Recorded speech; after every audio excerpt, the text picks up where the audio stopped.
Rugby League on Radio Yorkshire with Richard Shawwright. One team dominated Rugby League in 2015, and over the next 2 hours we'll look back on how Leeds Rhinos completed an historic treble. Perhaps that history-making season was due in part to the disappointing end to 2014. Despite ending that long wait for a Challenge Cup win, beating Castleford at Wembley to lift the trophy for the first time since 1999, their form slumped afterwards, ending the season early with a playoff defeat to the Catalan Dragons. Adam Cuthbertson was the big signing for the new season, and the former Newcastle Knights forward told Mark Wilson how he'd been settling in during pre-season. No, it's been really exciting, getting to know the area and somewhere new and fresh, and it's been really enjoyable so far. I'm really enjoying my time. What's it been like training, playing in the snow? It's been an interesting start to training. Obviously the pre-season was pretty tough. I remember the first couple of sessions were just, I wasn't showing on the outside, but it was a nightmare within because I was just struggling to get the body going in general in the cold and that. But overall, a lot of people were saying how cold it is actually going to be. I think that sort of prepared me for the worst. So I guess it wasn't too bad once I got a week or two in and started getting used to it. I got in a bit of a routine and sort of knew what I should be wearing to start training and then strip down to, so I know how to keep warm the best way and train the best way at the same time. But it's been all a big learning curve, and I'm enjoying it a lot so far. Brian McDermott said he's a bit worried that you ain't got any proper shoes. He said because you've always got flip flops. Yeah. I'm always cruising around in my flip flops, and I tend to call them thongs, and that worries everyone when I say I'm wearing my thongs, but that's just the Australian term for it back home. But flip-flops pretty much everywhere. I just can't get out of the habit for some reason. Doesn't matter how cold it is. Even in the snow? Even in the snow I have a few times. I get a few strange looks from the public when I'm cruising around in my thongs, or flip-flops, sorry. But it's I didn't wear shoes much. I didn't ever wear flip-flops back home much, so it's just something that I've got to get used to, I suppose. You seem to fit in really well. All the players speak highly of you. How have you found it coming to Leeds? What made you come to Leeds Rhinos? Yeah, the players have made it easy for me, to be honest. They've been tremendous in accommodating me and giving me a hand whenever I needed anything, or just in general with training and that. But I came to Leeds because I knew enough about it, and I knew, first and foremost, it's, about, for me, it's like with work, it's business. So I knew it was a great club, and I knew I was definitely going to be happy here with the structure they had in place, and I suppose the rest was just a real gamble. I suppose you come over and everyone can tell you what they think and their opinion, but you got to get here and experience it for yourself. And when I got here, I definitely was spot on what everyone had to say and whatnot. So it was just, it's really good to get over here and realise how well we've got it. You've had a couple of run-outs already. How have you found it? I think people have been impressed with your offloading game. Is that more what we're going to see in Super League? I hope so. I've just been enjoying being able to play football, to be honest. Just playing what's in front of us, and I'm still not trying to overplay my hand or anything. I'm just trying to really just enjoy my football and run hard, tackle hard, and really just gain the respect of my teammates first and foremost, and then obviously do my bit to fit in with the team and get the wins on the board, and then we'll go from there. You're joining a successful club, the most successful club in the Super League era. The expectations there. Have people told you what it's like to represent Leeds? Because it seems that everyone else wants to beat Leeds. It's a big game wherever Leeds go. Yeah, definitely. But I think that makes every week to week exciting because, everyone aims up against us. Obviously I haven't experienced it yet, but I'm sure they do. I actually didn't realise how much, I knew obviously Leeds Rhinos were very successful, but I actually didn't know how much success they had until I went to the Golden Decade dinner the other night and actually seen the list of achievements come up at the end of it. So, I didn't know until then, but, we've got to write our own, history in the next year, couple of years or so, and there's a lot of young kids coming through the squad, so we've definitely got a lot to aim up and try to achieve ourselves. So Home life good? Have you settled in off the pitch all right? Yeah, I've settled in all right. I'm enjoying where I'm living, and I'm still looking around, hopefully to buy a place around Leeds somewhere to make myself a bit more permanent. But definitely. I get around town quite a bit and get to know all the little cafes and restaurants and ins and outs of the area. So settling in, I tend to find something new every day, just because everything's so new to me, obviously, and so it's been really good in that. Is that a big part of it as well? Like, you know, you are here, I know you're working, but yep. You have downtime as well. Is it to have a look round and see what the UK has to offer? Well, to be honest, we haven't had too much downtime. Oh, maybe not now, but it'll come, won't it? But the downtime I've been getting has been, it's been good. Like you say, it's just a brand new world to me. So getting to know the ins and outs, like, there's always something to do for me. So it's something I really enjoy doing. So. Yeah. Looking forward to it then, the Challenge Super League and the Challenge Cup, of course, something that you don't have back in Australia. Yeah, I'm really looking forward to that, because I watched the last couple of games and then into the final last year, and I only really just understood when I sat with Bedsy and asked him back home, you know, what it's about and that, because I didn't really know too much about it, obviously. I thought it was just one big comp, and I was just unsure of how the actual Challenge Cup was structured, but after getting an understanding of it and that, it's very exciting, and I'm sure there'll be some great games played this year, and hopefully we can go that all the way again. The Rhinos opened the season away at Hull Kingston Rovers on February the 8th, and it was a cracker. Watching it for Radio Yorkshire were Matt Horton and Craig Murdoch. Maguire come crossfield to the right to Sinfield out to Watkins gets away from one, gets it over the top to Briscoe. Chance here for the Rhinos, Briscoe for the corner, and Briscoe is in. We've not had 2 minutes here. It's Leeds' first set of the season, and they lead by 6 points to 0. Simple shift to the right, Watkins' offload was superb, and Briscoe just strolls in at the corner, and that's a great start for the Leeds Rhinos. Yeah, it sure is, and you summed it up perfectly there. Super off-road by Callum Watkins, but Briscoe far too easy for me in the corner. Dixon came across, big man against little man, only one result. Briscoe too big, too strong, plonks the ball down in the corner. Leeds will be delighted with the start. Rovers very disappointed with the defence. Crossfield kick, jump ball, here they come. It's been put down, it's come to Kelly, and Kelly's in, and Hull KR have hit straight back. Ryan Hall has dropped the kick, and Albert Kelly is in, picks up the loose ball.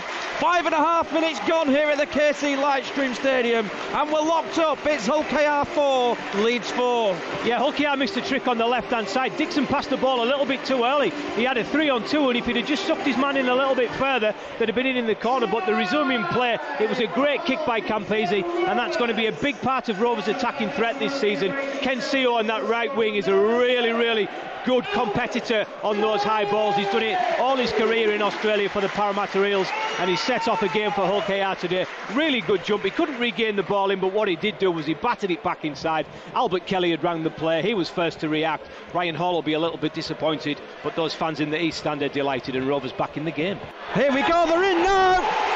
Super ball from Adam Walker, and it's Mitch Allgood who gets the try under the post. Leeds caught asleep from the tap restart. Quick from Carlisle, gets it to Walker. Walker with a one-handed offload, gets it out, and Allgood's under the post. 8 minutes gone here at the KC Lightstream Stadium, and the Robins now lead by 10 points to 4.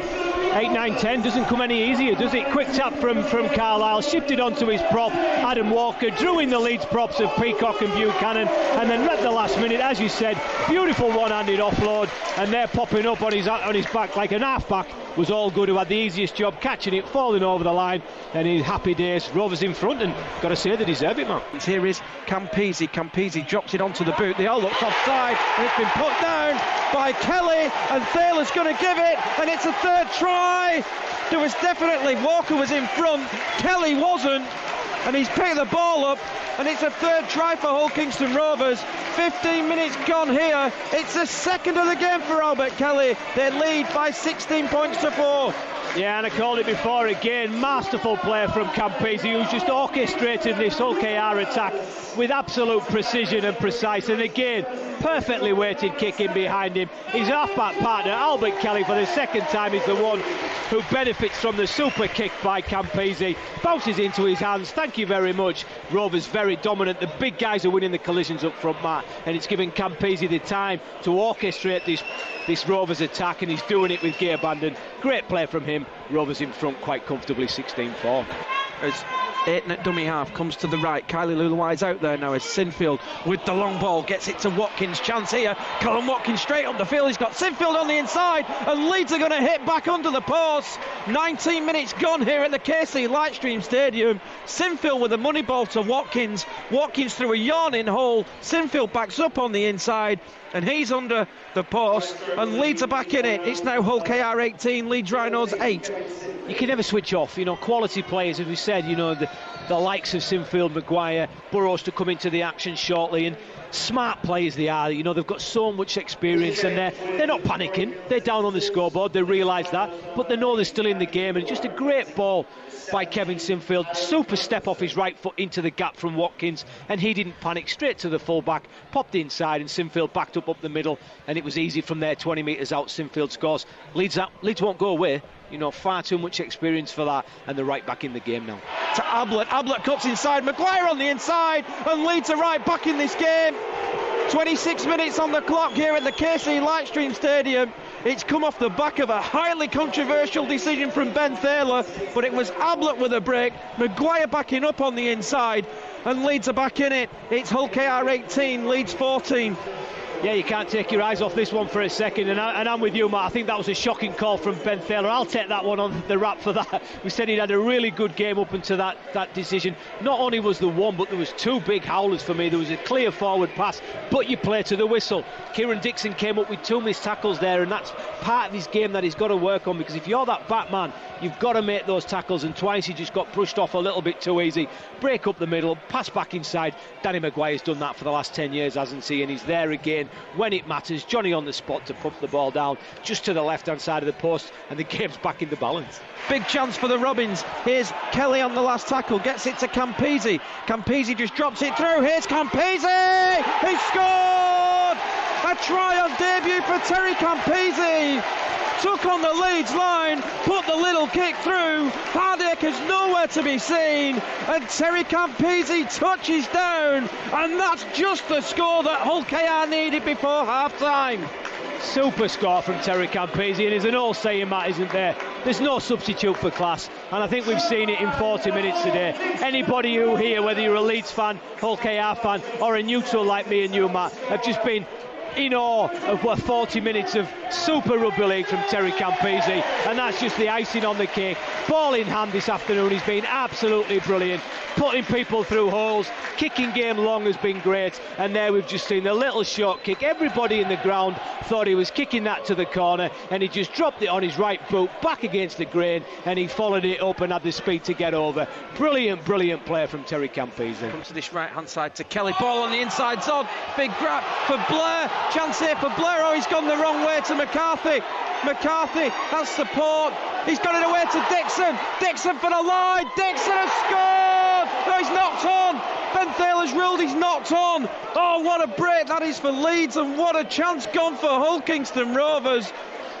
Tyrone McCarthy should have gone to Dixon earlier, maybe, Craig. I think there was a few mistakes there. I think Kelly gave the ball too early initially. Good play by Hardaker, who backed off. He wanted him to come to Kelly, but he didn't. Then he got the pass to Tyrone McCarthy, which was, like you said, was probably the wrong way, but McCarthy did fantastically well. He drew the cover, one-handed offload.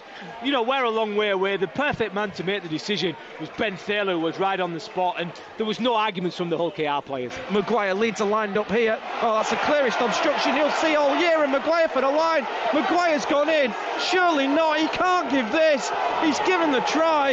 That's the clearest obstruction I've seen all year. Danny Maguire's picked a second try up for Leeds.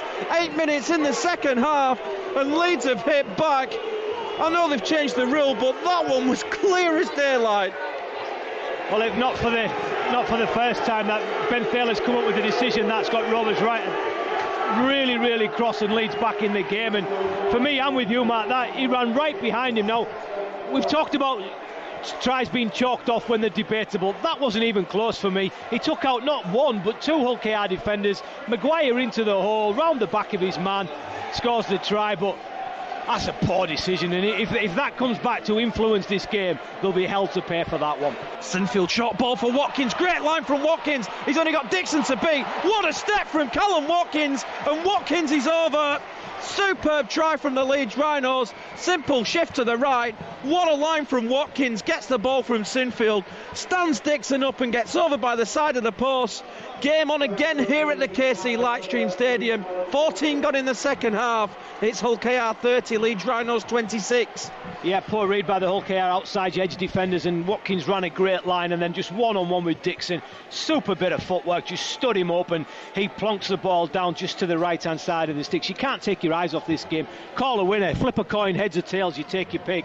You know, super game again, but we said it in the first half with Campese, there's no substitute for class, and Watkins is as good as we've got for me. You know, you pay your money to watch people like him, and that step then again was just, if you're a young kid wanting to know how to sidestep, get the video of that and watch it and learn how to do it, because if you can do it as good as what Watkins can, you're going to get a lot of money in your back pocket when you're older. Gets it to Hardacre on the right. Hardacre with a dummy, and Hardacre scored.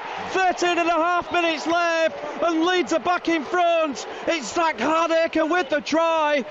It was Cuthbertson with a pass. Hardacre with a simple step gets over the line. 27 minutes gone in this second half. Leeds are back in front through a Zach Hardacre try. Yeah, you'll be disappointed if your Hull KR's tight defenders there. The big guys in the middle. Hardacre threw the dummy, and he just had the presence of mind and the strength just to reach out, and only millimetres got him over the line. You only need to be over by millimetres. That's a big 4 points. But I'll come back to the Kent CO one, Matt. That's got to be a big try every day of the week. A winger against a 38-year-old front rower, and he didn't have the confidence to go on the outside. And again, it was against the run of play, but it would have got Rovers just that bit in front. But Leeds have dominated this second half for the last 10-15 minutes, and that try's been coming. I don't think we've seen the last points here this afternoon as Ayton at dummy half comes to the left to Cuthbertson. Here's Maguire into a big gap. Here's Danny Maguire. Here's the chance. Singleton on the inside, and Singleton's going to seal it for the Rhinos. And Brad Singleton touches down. 3 minutes left here at the KC Lightstream Stadium. It's Brompton and mass exit, and Leeds are going to take the points home. They lead by 38 points to 30. Only I could read the lottery numbers like I can read Rugby League with me, okay, Matt. I seen it come in, you know, Rovers are tired, they've given everything they've got this afternoon, and just, you could see the deflatedness, if that's a word, on Hull KR when Campese missed that one-on-one miss with Ryan Hall, and he got back into the field of play. There was almost like a gasp from them that we've given everything and we're just coming up short. There's been a couple of calls that have gone against Hull KR. They'll be better for the hit out. It's been super from Leeds. They've been up against the 8 ball for long periods in this game, but champion sides find a way to win. Champion players find a way to make something out of nothing, and Leeds have done that there. Straight through the middle, great play from them, from Sinfield and Maguire, and there's Singleton. Easy try for him, 20 metres out, the prop scores, but boy, Matt, we've seen a great game of rugby league, and if this is what this season's all about, bring it on. It was 4 straight wins to open the season for the Rhinos before losing for the first time away at Warrington. Could they get things back on the track in their first meeting of the season with Wigan? Commentary comes from Mark Wilson and Andy Kelly. With Smith out the back, good hands for the Warriors on the far side. Gelling's away. Gelling now's got to get past Hardacre. He's gone past him. Can he get the ball away? Has that gone forward? No, it hasn't, and Wigan are in. And Matty Smith has scored the first try of the night, and Richard Silverwood confirms it. Great break by the Warriors down their right-hand side, and it was Gelling who sliced through, and Matty Smith on the end of it to finish it off. Leeds 0, Wigan 4. Yeah, incisive play by Wigan. They've been under pressure in their own half for quite a while. And they tackled 10 away. Last one, 8 in at dummy half. Options either way, but he's going himself. Little grubber kick again, picked up. Must be a try. If they're onside, they're in. And I think it's Big Cuthbertson who's got it down. Confirm that in a moment. Richard Silverwood can't believe the big fella had that much pace. He wants to check for the offside. His reaction at the moment is all about being onside and it being a big man's success. Now we're looking at the grounding. And he had a flirt with the in-goal line, but it's down, and that is a try. He knows it as well. He's enjoyed that one. It's Maguire dancing through, up to the 30, and Bowen takes him down. Good tackle, Bowen. But Leeds now on the front foot. Can they get out of dummy half again? Here's Ayton dancing away. Gets it away now. Ball offloaded. It's like the Harlem Globetrotters. Here's Watkins. Watkins has got a man outside him. He's going for the corner. Hadley for the try. Has he got the ball down, Ash Hadley? Leeds certainly think he has. And if he has, what a try that was from the Rhinos. Handling the ball like it was on fire. They couldn't get rid of it quick enough. Now the decision, is it going to be given? Crowd are celebrating it. He's certainly not in touch, and the grounding looks good. What a score that was, Andy Kelly. What a score that was. Leeds knocking on the door again here. Are they about to get back-to-back scores here? They're coming with Cuthberts and short pass. They're in. Surely they're in. It looks as though it's Brad Singleton who's crashed over. Even the upright couldn't stop him.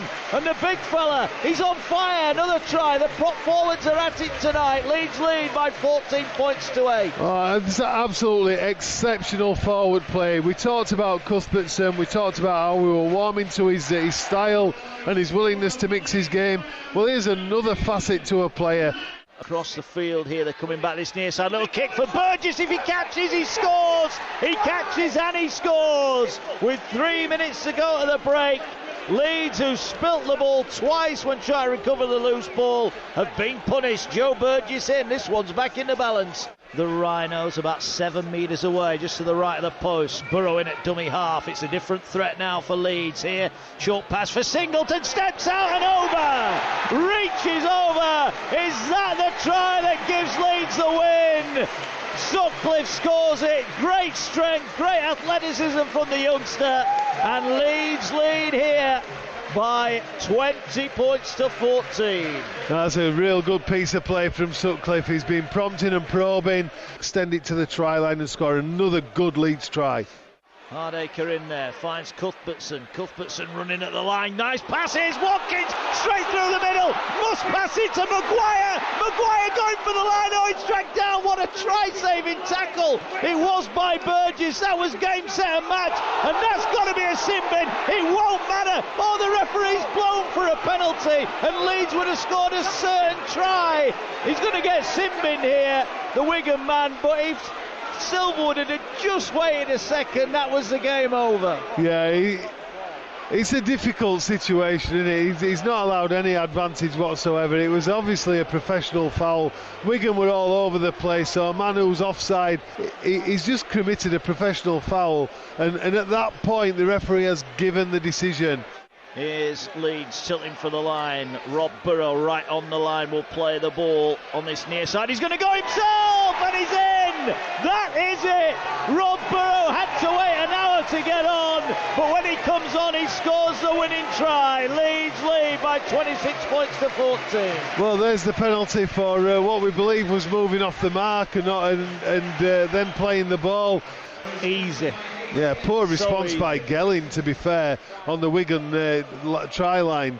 That victory over Wigan was followed up with an away win at the Catalans before we were told of a major announcement was to be made on March 31st.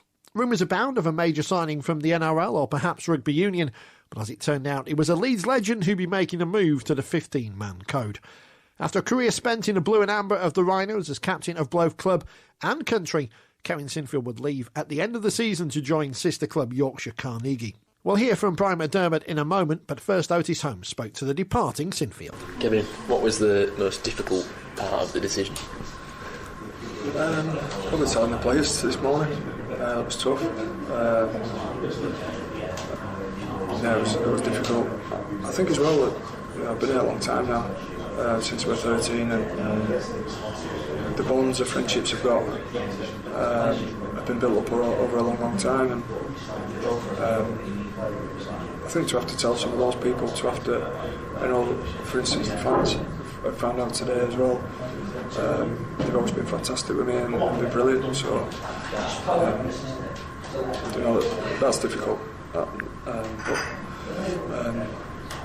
I think at some stage it had to end, it had to come to a close in my career as a rugby league player, and I feel very fortunate that played for this great club, and we've been successful during that time. As you say, you've been here such a long time. It just seems like one of those things. Leeds Rhinos, Kevin Sinfield. It seems like it was just never going to end. Yeah, and it's one of those that unfortunately has to end. Fortunately, and I was aware of that. I understand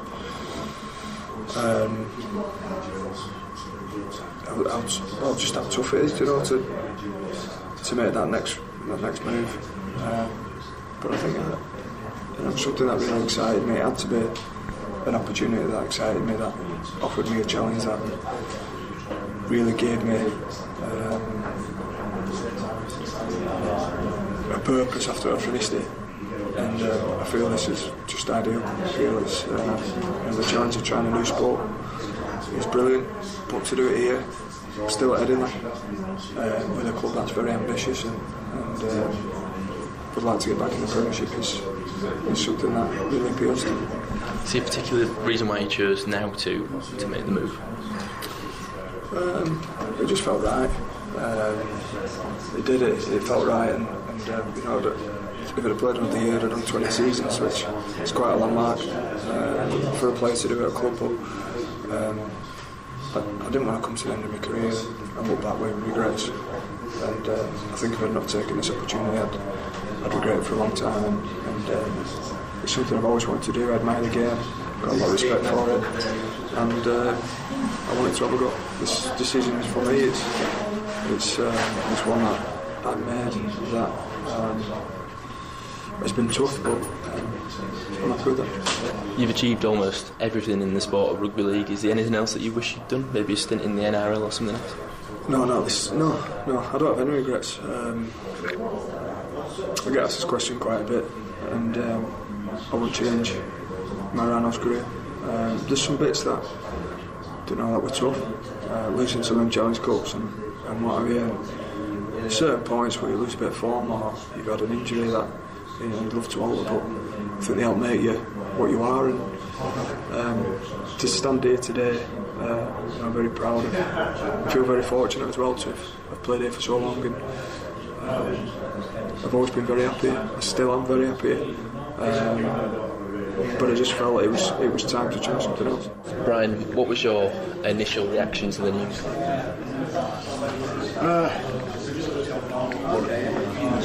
First off, you try and work out what it means and what impact it's going to have, and then quick as you think, well, this is a good decision for Kevin.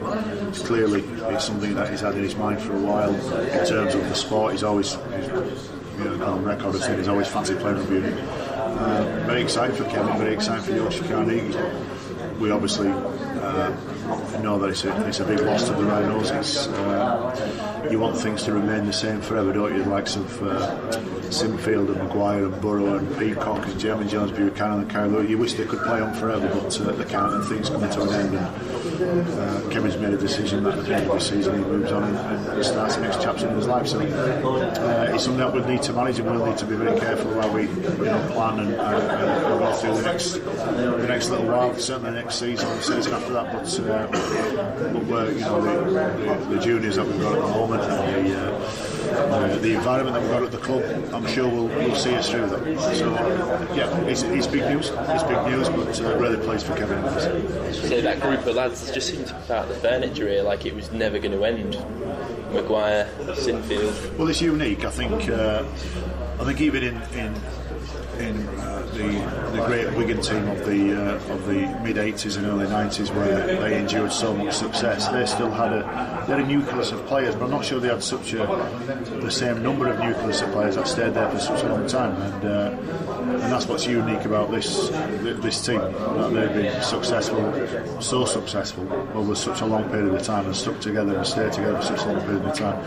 And that's starting to break up now. That's the transition started. And one of the things that was talked about when I first came to the club was the club will go through a transition, and let's plan for that, let's get ready for that, and let's coach accordingly. So it's happening, and we have to go through a period without Peacock and without Sinfield, and who knows after that. So that's where the club's at the moment, and I'm not trying to be dismissive of it, but at the same time I think it's important to say that I think the people that we've got at the club and the players we've got at the club means the club's healthy, it's in good shape. You look at the likes of Liam Sutcliffe, Brad Singleton, his continued development, Stevie Ward, his emergence this year as one of the top players in the game, that you know the club's in good shape, and we've got a fair few juniors in our under-19s that are banging on the door as well. So while we say Tarata Kevin at the end of this year, I'm sure we'll say hello to another couple of people next year. I think I find it quite difficult to describe. It was almost like a sadness throughout the room, not just for Kevin. What do you think made him so suited to the sport of rugby league and makes him so looked up to in the sport overall? I don't know, and I didn't pick that up, by the way. I didn't think it was sad. You know, I thought Kev was pretty positive about. Listen, I think Yorkshire Carneige as an entity is a very exciting entity. You know, it's an involvement from the Tigers, from what were the two rugby teams in Leeds, Roundy and Henley, from years ago. So from where they are now, they would hope and are planning to be a dominant force in the country and get back in the Premiership.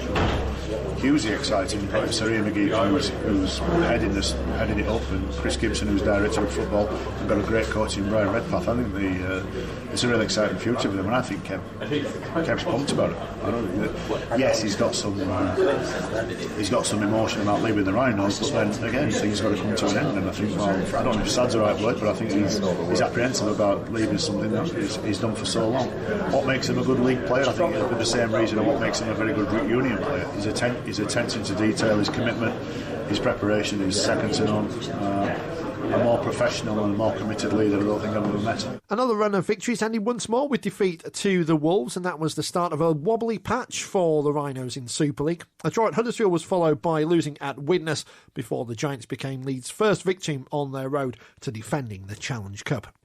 Magic weekend saw Wigan pick up the points in Newcastle after Leeds lost a 12-4 lead. And a narrow defeat against Castleford led the Rhinos to back-to-back games against Hull, with victory in Super League followed by a Challenge Cup quarter-final at the KC Stadium. Mark Wilson and Gary Schofield were there for Radio Yorkshire. Sinfield and Ellis lead out their respective teams. The black and whites of Hull to the right, the blue of Leeds to the left. The Challenge Cup is removed from the sideline. Hardacre kicks off. It's the last tackle. They're going to go down the short side. Moon puts up a high kick. Hall and Moon after this one. And Moon might have caught this. And Moon has caught it. And he's over the line. And that's a try for Joel Moon. That's a try. Well, James Child is going to have a look at this one upstairs. I guess the question was he tackled short of the line? I think he's got that down. It's well over the whitewash. Well over the whitewash. And I tell you what, it was just a bit of a speculator as well from Joel Moon for himself and his winger Ryan Hall. But I tell you what great enthusiasm. Yep, he's given it. He's given. Here's Sinfield then, about 18 away, 10 in from touch far side. He's going to look to add the extras. On its way, it's good. Did we expect anything else? Hull FC 0, Leeds Rhinos 6. The ball being passed, and then the referee gives penalties. Well, offside against the black and white. He's looking for instructions. He's going to take the two. And the whistles. The Rhinos fans will tell you if it goes over. Well, they'll know before we do. Ball on its way. Looks pretty good, and it is pretty good. Right over the black dot. It's Hull 0, Leeds 8. Penalty stolen, says Charles. And they are they going to go for goal here? He is. Comes forward. This one is going over. Straight between the middle. 10 points to 0. Hull 0, Leeds Rhinos 10 at the break. Try for Joel Moon on 6 minutes after he out-jumped Jordan Rankin. He managed to power his way over and score. Sinfield added the extras. He then nudged another 2 points a quarter of the game in with a penalty goal from 45 metres out to make it 8-0. He did miss a pot of goal from the touchline on 35, Sinfield, but he made amends. He had another one from an identical position. Looked a harsh decision against Hull, and he slotted it to make it 10-0 at the break. Here's Ayton now. Dummy half. If they can get it one pass out, they must score. Ball does find Hall. Bouncing bomb, picks it up, runs across the field of play, shovels the pass out for Sinfield. Sinfield back inside for Watkins. Watkins will score, and Leeds are going to go into the semi-final because Hull have just got no response.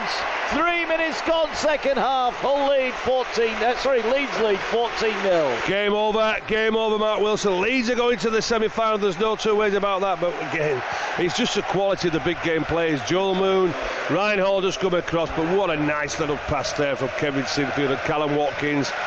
Sinfield slots the goal. It's Hull 0, Leeds 16. It's all too easy. There's another penalty ball being stolen. Sinfield go for goal, will he? Well, it's right on the halfway line. Will he go for goal? I think he's already said he is going to do. Yep, he is. Ball's on the floor. He says we'll have the 2. On the tee, here comes Sinfield again, sends it towards the post. Oh, he's hit the crossbar. He would have won the 60 grand. And it bounces back, and Hull have got the ball back. Better offload. Here's Westerman. Finally, he holds onto a pass. He's going to get over. He's lost it. Mark Wilson. It's a commentator's curse. Mark Wilson. He was tackled 5 away. He was trying to find his feet, and it popped out like a bar of soap. And well, I tell you what a great tackle from Zach Hardaker, straight round the bootlaces, and well, he's fallen to the ground. And he's the ball in the angle for Kinehorst, who's through. He gets it to Burrow for the line. He's tackled, dumps it out here for Sinfield. Gets the ball out. Hardaker passes. He's going to go himself to wrap it up. And a semi-final for the Leeds Rhinos. Try given. Zach Hardaker dives in to score. It's 20 points to 0. Start the car. Leeds are going to the semi-final. They're going to the semi-final. To be honest with you, Mark Wilson, they were going to the semi-final way before that Zach Hardaker try. But again, it's just showing you build pressure, be patient. But then when the opportunity comes along, Zach Hardaker, tell you what, if he doesn't get the full-back spot for England, there'll be a few questions asked, but this has just been a quality performance, patience, class and quality from the Leeds Rhinos. 20 points to 0, may well become 22 here from Sinfield. He's 4 from 5 with a boot. He'll swing this one in. Yes, he does. Straight over the top. 22 points to 0. Yeah, they're moving the ball out for Abdul. Abdul steps through. Abdul surely must score here, and he does. Consolation try for the black and whites. Try given. But it is too little too late. 4.5 minutes left here at the KC Stadium. At Hull 4, Leeds Rhinos 24. Kick is good from Rankin. Hull 6, Leeds 24. Full time at the KC Stadium, and a result that was never in doubt after Joel Moon put Leeds in front on 6 minutes. Sinfield then kicked Hull FC to death. 6 out of 7 for him from the kicking tee. Tries from Moon, Watkins and Hardaker did the rest. The sole try for Abdul, goal by Rankin at the end for Hull. But this has been a thoroughly disappointing performance from Hull. But let's concentrate on the good bit of this. Ruthless, professional, clinical from Leeds Rhinos. You've just said all the words, and Mark Wilson, as I mentioned, certainly from that forward pack there, but again it was a big game played, and certainly that backline from Leeds in Hardaker, Watkins, Moon, Ryan Hall, Sinfield again, head and shoulders, and a tremendous performance of Robbie Burrow added in there. But again, it's just what Leeds have been used to, playing in big games, handling pressure games, and when they want to turn the tap on, they turn it on. When they want to just relax and soak the atmosphere up, they do that wonderfully well. But we've got to say the black and whites just didn't turn up tonight, but taking nothing away from Leeds. We expected a tough encounter, we expected a close game, but it just tells you the gulf difference is when you can handle experience and pressure and when you can't, and this is what you've got here tonight. A very convincing win for the Leeds Rhinos. The draw would see them up against St Helens in the semi-finals, a team they beat comfortably in the league, and despite another defeat against Wigan, they would finish top of the table pre-split with a big win over Salford and a closer one over Catalans. Before the Super 8s came the small matter of that Challenge Cup semi-final against St Helens at Warrington. For Radio Yorkshire were Matt Horton and Andy Kelly. It's Moon cuts back across field, coming back to the right, going across the face, gets it to Hardaker. Hardaker gets away from Walsh. Hardaker scored! And Leeds are in! First attack of the afternoon, and 3 minutes on the clock, and Zach Hardaker's 10th try of the season has put the Rhinos 4 points to the good here at the Halliwell Jones. And a 91st goal of the season for Kevin Sinfield here at Rugby League Live on Radio Yorkshire, the home of top tries. Ladbrokes Challenge Cup semi-final. It's Leeds Rhinos 6, St Helens 0. Here's Peacock on the charge. Peacock out of the back door, and penalty for Leeds. And you can bet your bottom dollar, semi-final of the Cup, the kicking cone's on its way, and Brad Singleton is on his way. Yeah, it's Sutcliffe who's waving the corner. They're letting the players make the decision, and Sinfield, ever experienced, just looks at the referee, looks at the post and just says that's where we're going. There's 2 points in the offing. This penalty attempt on the 30-metre line. Kevin Sinfield with the kick. It's on its way. Result never in doubt. Flags are up here at the Halliwell Jones. 13 and a half minutes gone here. You're listening to Rugby League on Radio Yorkshire, the home of top tries. It's Leeds Rhinos 8, St Helens 0. Gets on the front foot again on the 30-metre line. Plays it to Burrow. Burrow now out from dummy half. Comes to this short side as Burrow straightens up. Rob Burrow gets the burners, gets it to Sinfield. Sinfield needs Watkins. Watkins has got Dawson to beat. Bayer comes across, gets it out for Moon. Moon's going for the corner. Joel Moon will score! 24 minutes on the clock, and it's a try for Joel Moon. It's 10 of the season for him. All created by Kevin Sinfield. Sinfield on the inside to Watkins. Watkins kept a cool, calm head.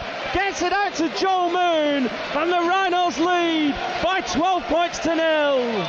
Fantastic again. They're just from being trapped on their own lines, Leeds, with St Helens charging at them. The loose ball from McCarthy Scarsbrook, and very, very quickly this hot rod, this fireball that is Leeds at the moment, bursts upfield. Burrows makes the scampering run, gets into clear field, gives it to Sinfield.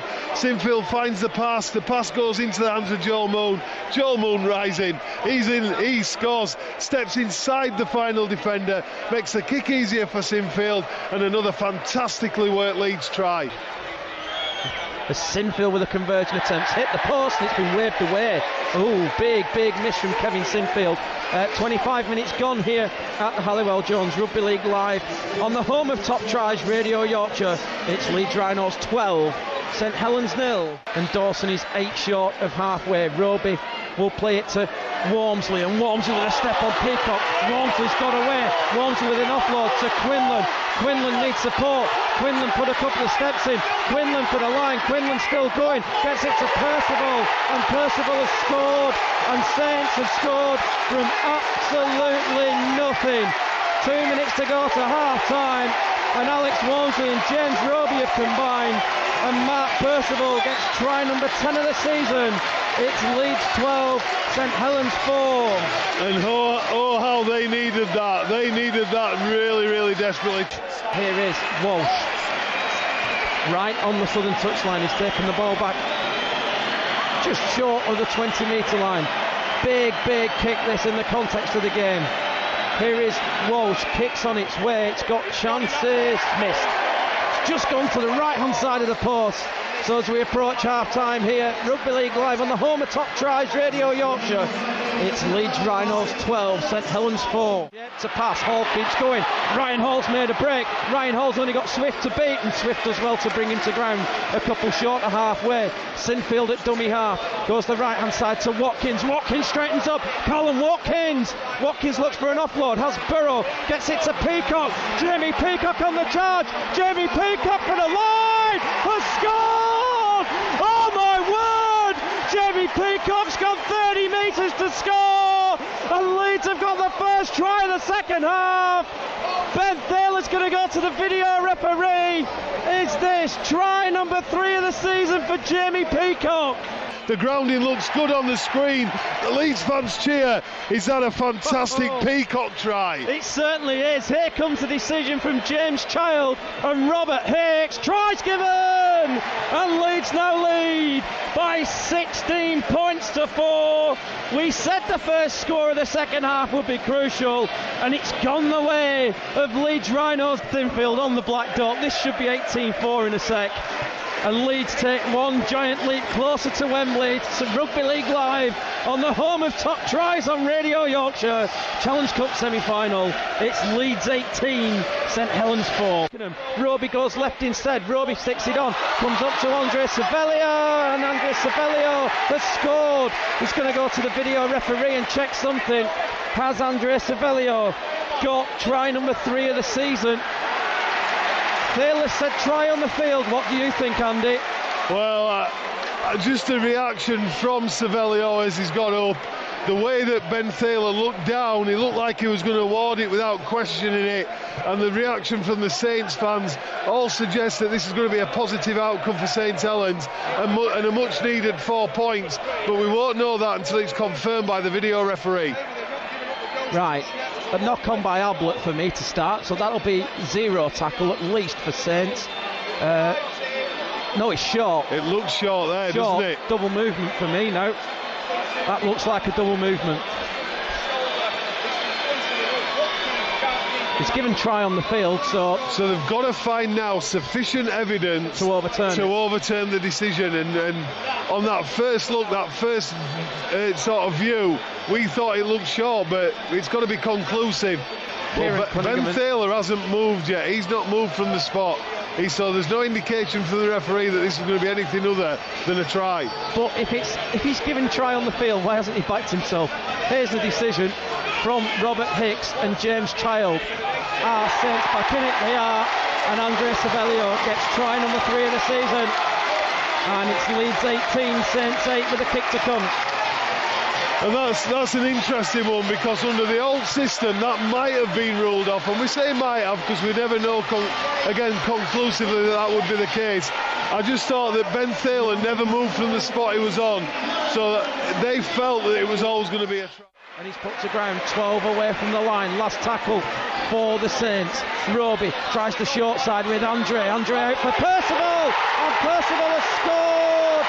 55 minutes on the clock, and it's a second try of the game for Mark Percival, and Saints have scored 2 in 3 minutes, and this Challenge Cup semi-final is well and truly alive. It's Leeds 18, Saints 14. Oh, St Helens showing championship spirit. We talked about St Helens before the game. In recent weeks have found ways to win games, and in this one at the moment they've found a way to get back into it and square it open and show all those fighting qualities that bring about championship victories. So St Helens there through Percival scored another try. That's back-to-back tries for St Helens, and the game is well and truly back on. And Luke Walsh has a tough kick off this right-hand touchline, and here's Walsh on this right-hand touchline, missed from a pretty similar position in the first half. Kicks on its way, he's pulled it across the face of the post, has he? Yeah, he has, he's missed it. Goal kicking the difference at the moment. 3 tries each. Rugby League Live on Radio Yorkshire. Ladbrokes Challenge Cup semi-final. It's Leeds 18, Saints 14. Delaney, 8 changes each. Burrow at dummy half to Maguire, out the back to Sinfield to Watkins. Callum Watkins has scored!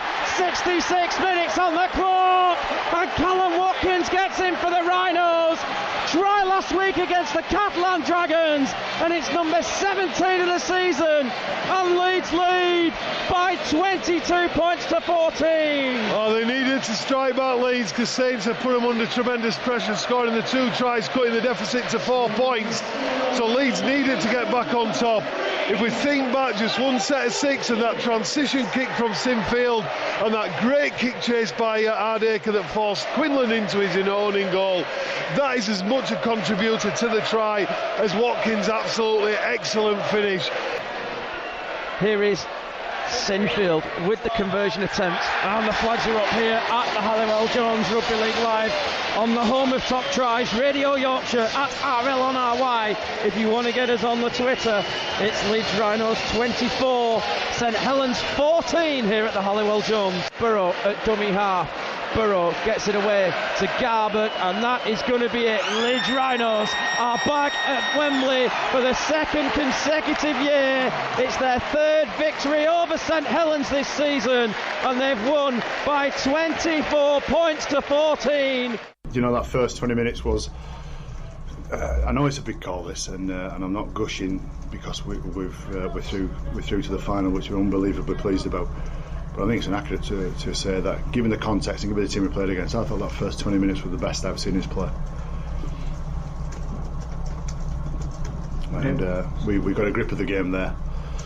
And you know, there's a lot more to say of it, but we didn't let the grip go. But you know, obviously, we can talk about Saints, and we'll talk about Saints because they threw everything at us there, especially in the second half, and we had to tough that one out. So So, you know, all in all, a good mixture of some really good stuff, but then some tough stuff as well, to tough some moments out. But that first 20 minutes probably got us again. The tries you scored, Brian, will probably grab the headlines, but was your game management equally as impressive? In the early stages, yes. Probably for the middle 40 minutes, if you like, back into the first half and the second half, the opening stage of the second half, I didn't think it was great. But then Saints had a lot to play with that, you know, a lot to do with that. They punched some holes in our ruck and looked very dominant. And we're holding on for dear life at times in that game, you know. And they got the scoreline really close, and it was all on. It was absolutely on, you know. And then we're not in a comfortable position anymore, and we had to tough it out.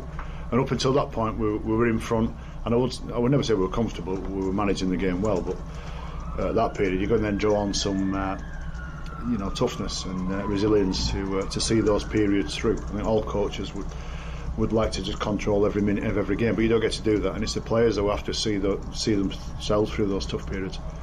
And that's probably as equally as pleasing as the start that we had. You ever seen a sidestep like that from Jamie Peacock? I warned him, if he turns up on Monday with a swollen knee, no excuse. I have actually. That's rolling back the years when he was one of the big lean back rower that could shift a bit, JP, in his younger days, and obviously he weighs a little bit more and he's a bit older now, but a fantastic moment for him. A bit comical, but fantastic moment for him. Wins come at a cost. Any injury updates on? Yeah, not great. Jamie Jones, not great. Like the early news is he snapped a tendon around his patella, around the outside of his knee. So we're talking months rather than weeks there, which you really do feel for him.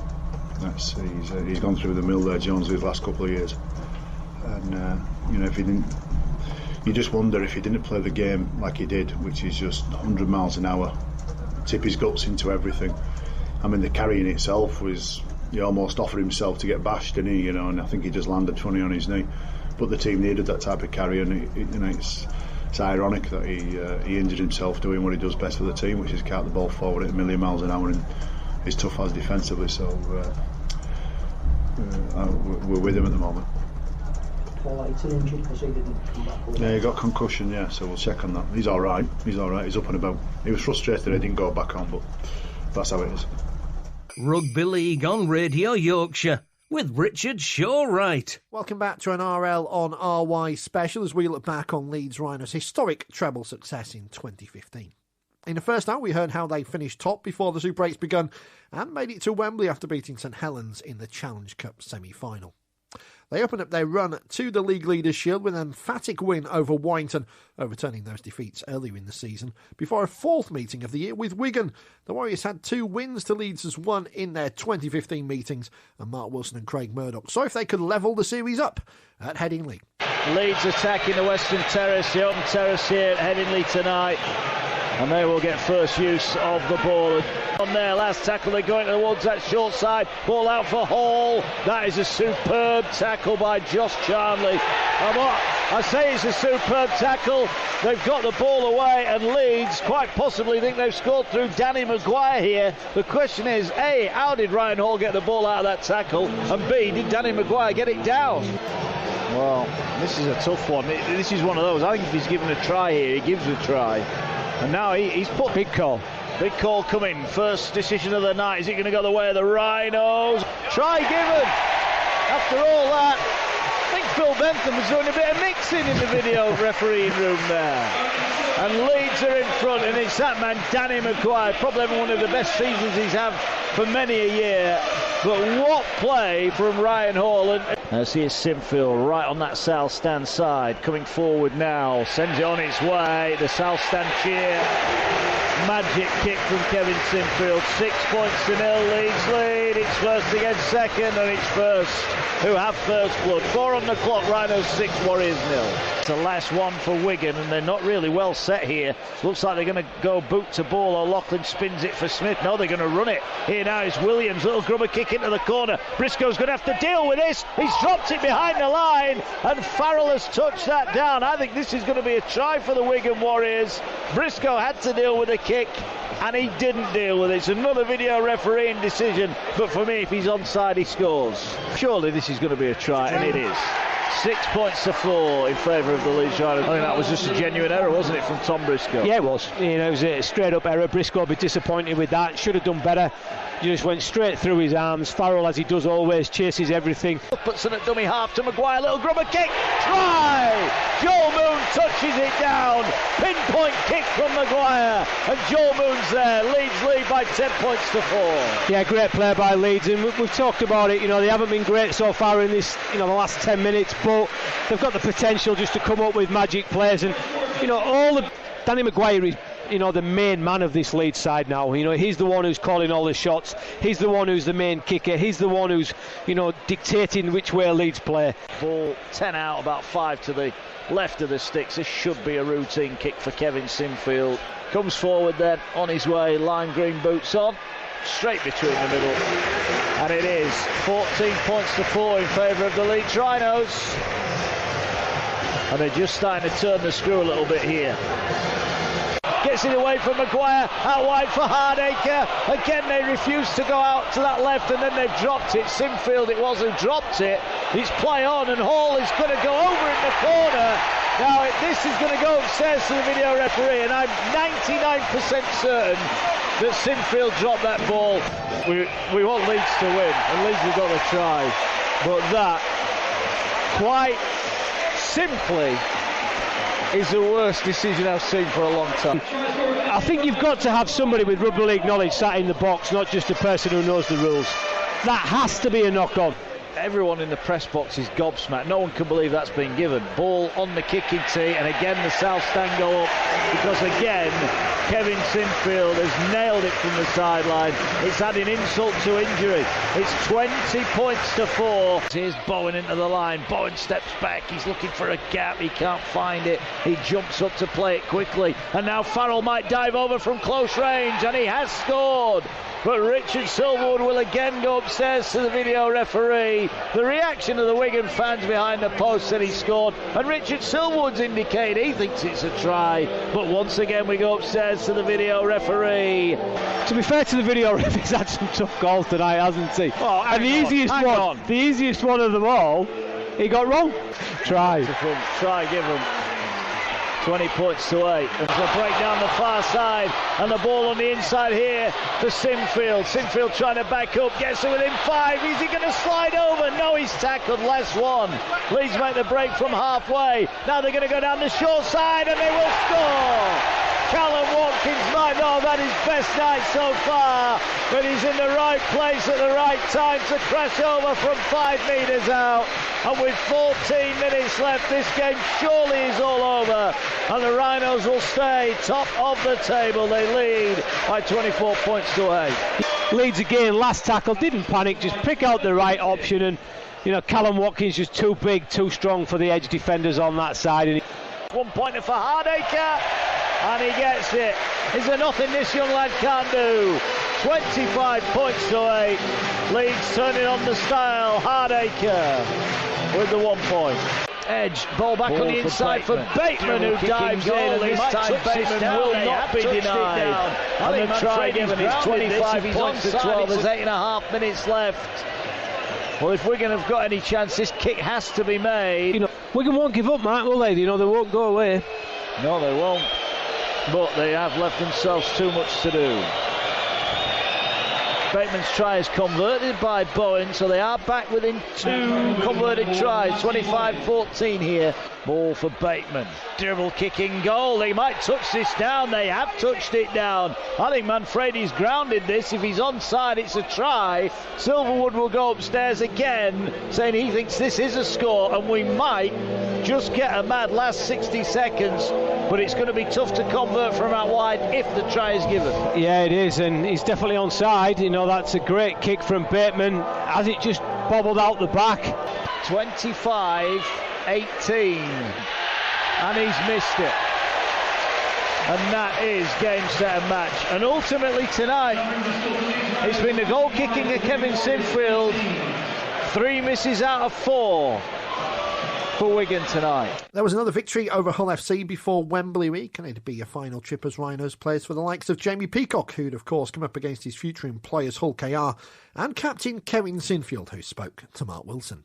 Another cup final. Does this one feel a bit different because you came and won last year? I don't think the game will feel any different. I think probably the build-up here today is a little bit different. I think we could sense last year the pressure that the media and the press in particular were trying to put on us, and for want of a better phrase, they certainly stuck a monkey on our back. But I think internally we were pretty good. We stayed pretty relaxed and focused on the job in hand, and we've been able to learn from that. We've used that this year, and being here today, we're still fielding a lot of questions, but not with the aggressive nature that we had last year. So it doesn't change how we approach Saturday at all. We need to be at our best if we're going to win. How do you approach Saturday? It's going to be your last Challenge Cup final. Have you thought about that yet? People keep reminding me of it here today. It is something, but I think probably for the last 4 or 5 games, there's places and teams I've faced that it may be for the last time, and if anything, that's added motivation. I really look forward to Saturday and playing on that stage again, and in front of those people, in front of our fans, and on a great occasion. So, I just want to play well, and I think the rest of the lads are of a similar mindset. We want to play well for the right reasons, and it's certainly not about me, and JP will tell you the same with him bowing out, and same with Kylie. It's all about the team and being good enough on Saturday. You've been a very tight-knit unit at Leeds. You've won everything there is to win. Is this almost, it's going to be your last hurrah, or nearly your last hurrah with your teammates? Is that what you'll miss more than anything? The camaraderie you'll have with those lads that you've spent, 15 years with? Yeah, I think it probably is. I love game day. Not so much, being in hotels or being at home waiting for kick-off time, especially Friday night games.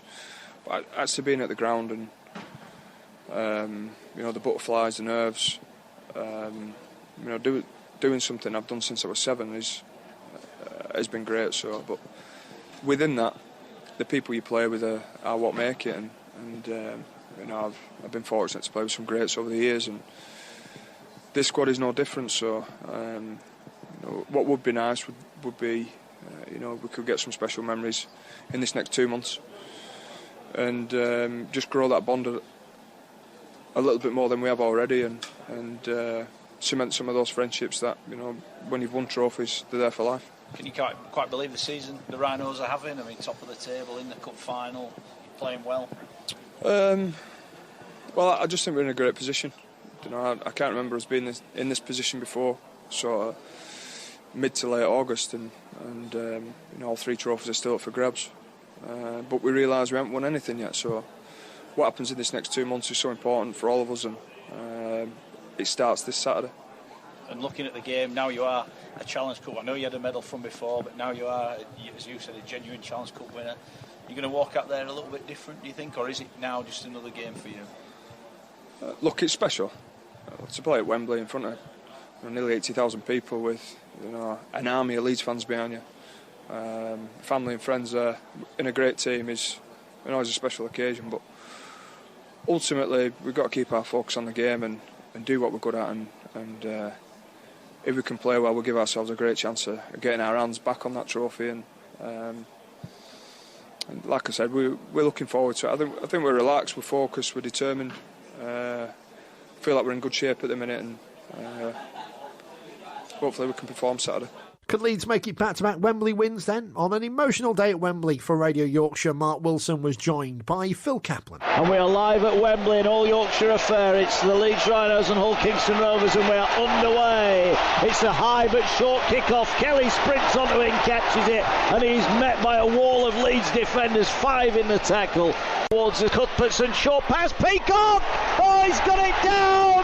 Oh, we're going to go upstairs to the video referee because the ball seemed to come flying out, but has he got it down? Well, if the ball, he's gone try Ben Thaler. I think he's felt that the ball's been pulled out by a defender, and Brett Delaney is the guy following up, the most unlikely try scorer. If he's got the first score in 5 minutes, then Leeds are on their way. It's got to be a try, and it is.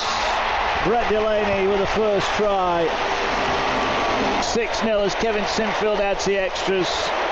35 out, last one. Scruffy play of the ball. Here's Peacock, last tackle again. Ball back on the inside, it could be away here. Moon drops it back inside, and Danny Maguire will score. His 400th career appearance is marked with a try at Wembley. They ran it on the last tackle. They caught Rovers napping. They extend their lead. It's Hull KR 0, Leeds Rhinos 10. He turned the ball inside to Joel Moon. Moon positioned Maguire. Maguire scores the try, and you could see that for the last 15 minutes they've been exploiting that side, the Mantellato side, the short side on the last tackle play, and wow, that's a potential 12-point turnaround. Cuthbertson to Sinfield to Hardacre. Hardacre 20 out, gives it to Watkins. Watkins ball gets it away from Briscoe. Briscoe's cuts in. Is he going to score? You bet he is. 2 tries in 2 minutes for the Leeds Rhinos, and Tom Briscoe caps off a length of the field move from Leeds. There's hands on knees for Hull Kingston Rovers. Is he getting too much for them already? They trail by 16 points to 0. They ran underneath it, but Ryan Hall got there first, and as soon as he caught that ball, he was through the line. He looked for support. It came from Ablett. Ablett didn't panic. He took the tackle. Briscoe was positioned in by Watkins. He still had 3 men to beat, and that's 2 tries in 2 minutes, and already the red and white end at Wembley has gone quiet. But it's challenged for it, bounces back. Dixon will pick it up. Dixon out of the tackle. Dixon going for the line. Hacks it on. It's dropped by Hardacre, but it went backwards, and the bounce of the ball just not favouring Hull Kingston Rovers there, but at least they're asking questions. And that's exactly what we said they should have done on the last set of 6. Mix it up, try and get the ball into the hands of the fast men, try and break up the Leeds defensive line by whatever means you have to. Ball up to halfway, that could be the last tackle. It should be the last tackle. It is the last tackle of the half, and to be fair, it's a half in which Leeds has dominated. 16 points to 0. Last one, they're screaming for a penalty, they don't get one.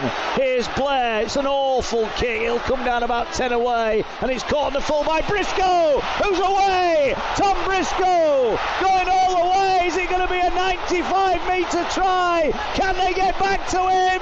Briscoe for the corner, he's over. What a score from Tom Briscoe. Well, there's a spectacular, it's a 90-metre try, it's again from a kick return, and the Hull Kingston Rovers will be kicking themselves that 2 of the 4 tries that Leeds have scored have come from kicks that they've not been able to cover. Out wide, looking to put the ball towards the sticks. It's a decent kick. This one hits the post and goes in. When you looks in, 22 points to 0. And Leeds now, fans, they're starting to dream of that cup aloft inside Wembley Stadium with blue and amber ribbons on it. I think the only word we can use to describe Leeds again today is ruthless. Burrow in at dummy half. They've got bodies out both sides. They're underneath the post. They come in left, short ball. They're over. Try for Leeds. Now I'm having a look. Is it Singleton? Yeah. It's Brad Singleton who scored the try. He's gone to the screen just to check he got the ball down. He's the fans all went up. He's given the try. He's just double checking because he's got the technology to do so. Try indeed. The Cumbrian score. Yeah, Brad Singleton. I must admit, Phil, I thought he might have been one that would miss out with the emergence of Garbutt. What he could have missed out to. I would have been gutted for him, but he hasn't. 28 points to 0 as Kevin Sinfield makes it 4 from 5 with a boot. Short side here with Peacock. Gets it to Watkins for Briscoe for the hat-trick. And Tom Briscoe scores in the corner. A hat-trick at Wembley for him. Great work from Briscoe on the end of lovely work from Peacock, and Watkins maybe now he's got a chance to land top man of the match. Leeds lead 32 points to 0. And tackled. Here's Watkins, makes a break. Watkins got Burrow on his inside. Burrow going for the line. Burrow, will it be a try? It will be a try for Rob Burrow, who scores underneath the post, and it goes to 36 points to 0. Well, again, that is the difference between the teams, isn't it? A last tackle play that's awful. Hull Kingston Rovers can't create anything on a knock-on with nothing really on, and Leeds go up the middle. Watkins is unstoppable, Burrows in support, and they've gone, fully 60 metres to score there, the pair of them. What an astonishing team this Leeds side is. They've been forward now. Leeds looking for more points as they go through on the far side. Here's a chance for Watkins. Briscoe's going to score. Leroy Rivet. Fourth try for Tom Briscoe, who scores at the side of the post. Surely now he's man of the match. It's 42 points to 0. Yeah, I think again that's icing on the cake, and there's no answer for Rovers. They tried the short kick-off, why wouldn't you? And Briscoe's going to get 5. Briscoe going for the corner, he's past Mantellato, he is going to get 5! History in the making for Tom Briscoe! The Leeds players dive on him! The referee, 5 tries! Well, hold on a minute. An amazing game. Go back to the end of last season, he drops the ball on his own line, Leeds go out of the playoffs. Tom Briscoe. 5 tries for Briscoe. 5 tries, unbelievable. History! And there it is, Tom Briscoe always has a smile on his face. He will have tonight, probably will have for a few weeks. He's got 5 this afternoon. It's 48 points to 0. History has been made by these men in white. They are an exceptional team. They now have a player who has rewritten the record books. They now have a team that is going to win a cup final by 50 points to 0. Yeah, it is 50 points to 0, and that might well be it. 8 seconds left, the scrum's not going to form, the Leeds fans have gone up, Ben Thaler's blown the whistle, that's it. Leeds have retained the cup, they've won by 50 points to 0. The 3 Warriors who are retiring have gone off at the perfect stage. What an afternoon it's been for the Leeds Rhinos. There'll be some party tonight. Albert Kelly shakes hands with the Leeds players. It's not been Rovers Day today. Leeds about to take the plaudits of their fans. They've rewritten the history books once again. Final score at Wembley. Leeds Rhinos 50. Hull Kingston Rovers 0. The first leg of the treble was in with that comprehensive victory over the Robins. Grabbing the headlines that afternoon was Tom Briscoe with his record-breaking haul of 5 tries in the Challenge Cup final, and Mark Wilson caught up with him in the tunnel. Tom Briscoe, history maker, what's that feel like? Incredible. I have got no words to describe how that feels. Obviously elated, humbled, to be put in the history books. It's just incredible, and something that I'd never even dreamed of, scoring 5 tries here at Wembley. I think last year I was happy, over the moon with scoring 1, so to score 5 is just incredible. What did it feel like when you got the 3rd one for the hat-trick? There's not many people can say they've scored a hat-trick here. Well, that's it. I got 3 and I was chuffed, honestly. Couldn't believe that I'd managed to achieve that, and then they just kept coming, and I didn't know what the record was until after the game when someone came up and told me that I'd actually broken it. So that was a great moment to have that realisation on the field out at Wembley as well. You didn't actually get that many chances, did you, personally? So you were pretty ruthless when you got the chance. Yeah, that's it. I think I had quite a quiet game. I wasn't too involved with that, apart from getting past from Callum to score the tries. Is it nice that, obviously the result was beyond doubt with 20 minutes left, is it nice, do you get a chance to soak it in and maybe have a look round a little bit more than you would have done if it was, say, a score in it? Yeah, I think it's a nice situation to be in with so long to go in the game, where you can't say take your foot off the gas, but because I think we was ruthless in the tries that we scored, but to be able to, like you say, take a step back and to soak it all in, and I think that's one thing I've learnt playing here so many times, that you really have to take every moment in and remember it all, because it doesn't happen that often. After Leeds won the Challenge Cup in 2014, they went on a slump and missed out on both the League Leaders' Shield and the Grand Final, and it looked like they may have that same problem again in 2015.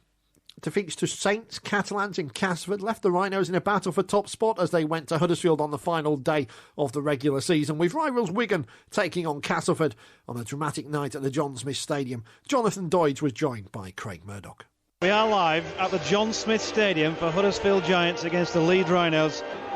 Helicopters are waiting, and we're awaiting the outcome of this one to decide the League Leaders' Shield for the most consistent side up to this point of the campaign. Zach Hardacre gets us underway. Sinfield picks it off his bootlaces. Stevie Ward's found a gap. Stevie Ward has got across the line and has registered the first try of the game from seemingly absolutely nothing. Somebody has dropped off there in the Giants' defence, and it's Huddersfield 0, Leeds Rhinos 4. Ball from Sinfield, just stepped inside Waterloo, just jumped out the line just a little bit too much, left too much on his inside defender. He couldn't get across to make the tackle, and first try, as you say, to Leeds. Stevie Ward in front of those Leeds fans. Kevin Sinfield, meanwhile, adds the extra 2 here, so it's Huddersfield 0, Leeds Rhinos 6. The ball's come loose from Danny Brough. It's out in the hands of Cudjoe, gets it away to McGilvray in the right-hand corner, and Jermaine McGilvray has buried his way across the line in the corner. Ryan Hall, the man whose mistake brought about that passage of play, couldn't get to him. Robert Hicks has gone to the video referee, so it's not done and dusted. There's no knock on there. Hughes picks it up. They're going to give a try. At the John Smith Stadium, and a try has been awarded. So 27 tries now for Jermaine McGilvray in League and Super 8 games. It's not including the Challenge Cup. And a super conversion from Danny Brough, and it's Huddersfield 6, Leeds 6. Leeds going to get a penalty here for obstruction. There's just a little bit of a miscommunication in the Huddersfield ranks, and one or two people. And Kevin Sinfield's taking the 2, and I think that's a great call and boost from the Huddersfield fans, but as I said, it's semi-final football. They're giving it a go. Here's Kevin Sinfield from 40 metres out. The roars from the Rhinos fans are way behind the goals at the Chadwick Lawrence end are a great indicator that straight between the H's, and Leeds 3 minutes before the break now lead by 8 points to 6. Oh, superb defence from the Huddersfield Giants, who read that one beautifully and closed the door right underneath the post. There is the half-time hooter. Huddersfield Giants 6, Leeds Rhinos 8. Real tight, cracking first half of rugby league football, Craig. Being played mainly in the Giants' half of the field, but they are still very much in this game. Yeah, without a doubt. There's two ways to look at this, and it'd be interesting to take, to be a fly on the wall of both camps. I think both sides can get massive positives from that first half. So both sides certainly still in the hunt. Both sides still think they can get the victory. And both you and I, Jonathan, have still no idea where the trophy's going to go at the end of the night. Meanwhile, at the DW Stadium, where Wigan Warriors could steal fiendishly this League Leaders' Shield from these two Yorkshire clubs if results go their way, well, they're not at the moment, because it's Wigan Warriors 10, Castleford Tigers 12. So Darryl Powell, Craig, who promised that he'd try and do his old club a favour over there tonight, is as good as his word at the moment. Proud to be Yorkshire, and he wants the League Leaders' Shield to stay in Yorkshire, and he'll do everything they could. Look, did they take the 2, Jonathan? Yeah, Huddersfield have got a penalty from about 25-26 metres out, straight in front, left-footed as ever, no problem from him, and the scores are dead level here. So if the scenario we have now, 8 minutes into the second half, remains, then Leeds Rhinos will win the League Leaders' Shield by virtue of a point. Wigan lost and Huddersfield won, then it depends how much Wigan lose by as to whether Huddersfield could make it into second on points difference, because the difference between those two sides is only 13 points. Back in Huddersfield, it's Giants 8, Rhinos 8. Wigan lead then 14-12, and if it stays as it is at both grounds at the moment, Wigan will now win the League Leaders' Shield. Converted, so 16-12 then in favour of the Warriors. This is going to come up short of Ryan Hall, who couldn't get there. Bounced around and been picked up by Hughes. Still on the last tackle. Cudjoe inside to Ellis. Jamie Ellis! Oh, Jamie Ellis has scored the try for the Giants underneath the post. The Rhinos let the ball bounce, and the Giants have come up with a try that, who knows, could be decisive. 15 minutes to go, and Huddersfield lead by 12 points to 8. Super play again. Danny Brough torpedo bomb. Ryan Hall wasn't sure where it was coming down. Let it bounce. It bounced back the way of Huddersfield, and they reacted quickest. And the Giants now lead then by 14 points to 8. And as things stand at the moment, Wigan will win the League Leaders' Shield.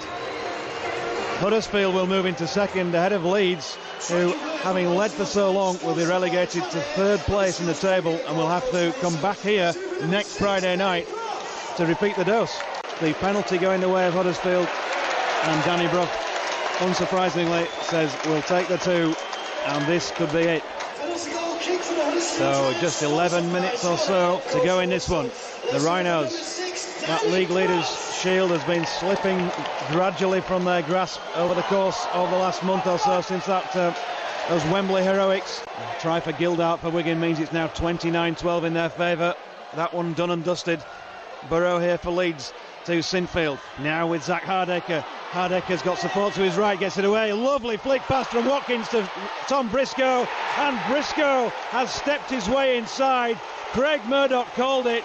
Is there trying it for the Rhinos? They've answered yes, and with 6 minutes or so remaining, they've given themselves a little bit of hope. It's Huddersfield 16, Leeds 12. Here's Sinfield's conversion. It's a good one. He's kicked it from wide out on the right-hand side, so less than 6 to go. And it's Leeds Rhinos who trail by the 2 points here to the Huddersfield Giants at 16-14 to the home side. And what a game of rugby league. Penalty's been awarded.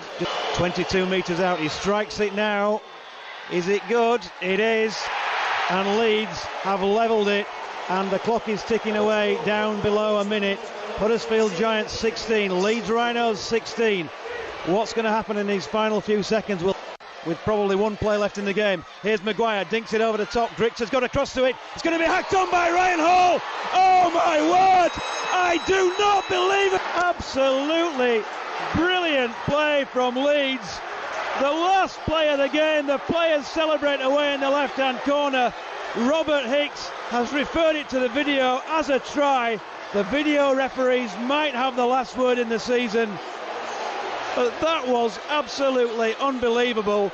The Huddersfield Giants players, let me describe the scene, down on their horns. She's utterly shattered by what's just happened. They cannot believe it.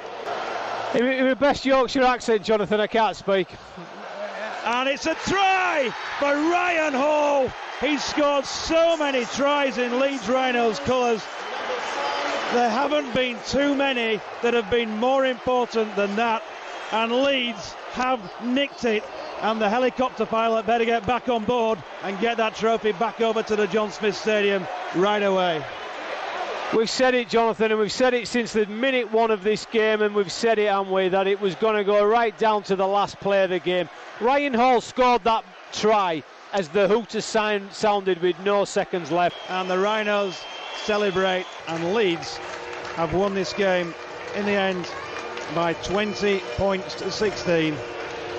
The League Leaders' Shield, and it's in the hands of Nigel Wood, who is now approaching the Leeds Rhinos team. They won the Challenge Cup at Wembley just 4 weeks ago, lost 3 in succession since then, almost had this one done and dusted as well. Then they looked like they'd nicked a draw, and that Wigan were going to hold this trophy until that blow from Huddersfield from Ryan Hall, and Kevin Sinfield lifts the League Leaders' Shield, and Leeds have done a double.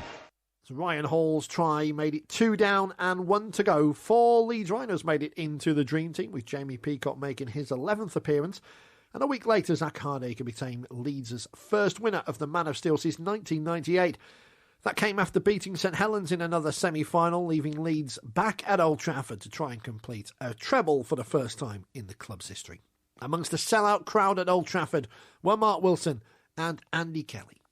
3 minutes gone and Wigan make a break. Here's Farrell now. Farrell looking, he's got Burgess on his outside. Is Burgess going to get in the corner? He is! What a break from the Wigan Warriors. Farrell makes a break from inside his own half. and he's got the pace to pull away, and Burgess in at the corner. First blood for Wigan, they lead by 4 points to 0. The breakout is on Wigan from deep inside their own 20, their own 30. Move the ball from right to left, and it's the pass into the hands of Farrell that finds him in space, and he turns on the afterburners. Away he goes. Burgess responds, anticipates the break, picks up the ball with 15 metres to go. You're not going to stop that kind of pace. Here's Bowen then. Goal kicking, many feel, could be the difference tonight. Looks pretty good to me, and it's straight between the middle. Leeds Rhinos 0, Wigan Warriors 6. So a new baby through the night for Mr. Bowen, and the first 2 points off the boot in the grand final goal team. I'm sure there's a little thought for the baby in that kick, and it gives Wigan a 6-point advantage. Watkins is off his shoulder. Here is Sinfield. Little grubber kick through. It's picked up, and Danny Maguire will score. One move for Leeds. The question is, was Maguire onside? And Ben Thaler's going to hand it up. If he was onside, Andy Kelly, Leeds have just hit straight back. Yeah, it just shows you how to respond in a big game like this. We said don't write Leeds off. They won't panic. They've come up with a great set of 6 off the back of that. On the board for the Leeds Rhinos. Try given. And this is exactly why we couldn't predict a winner. Wigan strike a 6-point blow in the heart of Leeds in the very early stages, but within 60 seconds Leeds are going to post 6 points straight back. Sinfield to add the extras, which he does. 6 points apiece here on Radio Yorkshire. Leeds looking a little bit ragged at the moment, despite the fact they've got the ball. Here's Burrow, gives it to Peacock. Peacock dumps it out the back. Sinfield gets it away to Maguire. Maguire's short pass has gone to the ground, and Watkins has lost it. Burgess has lost it. He's play on, and Hardaker's got it back again here. He's going for the corner, dumps it back in, and Moon will score. Now this is controversial. We're going upstairs to the video referee. The ball went to ground. Did Callum Watkins knock it on, Andy Kelly? My gut feeling is yes, but that doesn't mean he did. They're looking at the grounding now. Looking at the grounding now, says Richard, and Hardaker goes down the sideline. Well, this is controversial, and Moon scores without a finger laid on him, and that ball is put down. This is going to be a try for Leeds. 74,000 people. Try given, and Leeds are in front by 10 points to 6. It was controversial, it was always going to be, but Danny Maguire's pass was ruled to have gone backwards, and Leeds are in front. Joel Moon, his first grand final. Here now is Sinfield, head bandage, he's about 2 in from touch. We've got a great view of this one, and 4 into 6, he's missed it, and that could be a big kick. It's Leeds 10, Wigan 6. Cuthbertson spins, and again he'll get it away for Burrow away for Maguire. Miss out pass here for Briscoe one-on-one with Burgess, gives it away for Watkins turns on the power, he's going to score. No, he gives it to Maguire. Second try for the Leeds Rhinos, number 6. And Leeds extend their lead. Are we watching a match-winning performance from Danny Maguire? It's Leeds 14, Wigan 6. Watkins absorbs so many people, and he creates more space for people. And it was Maguire, as he's done all his career, who comes up on the inside. And you just think Watkins is going to just stride his way over, and Maguire's in the better position to receive the pass on the inside and score his second try of the game, and another 4 points for Leeds. 5 in from touch, 20 metres out on this near side. Comes forward now, sends it on its way, and it's straight between the middle. It's Leeds 16, Wigan 6.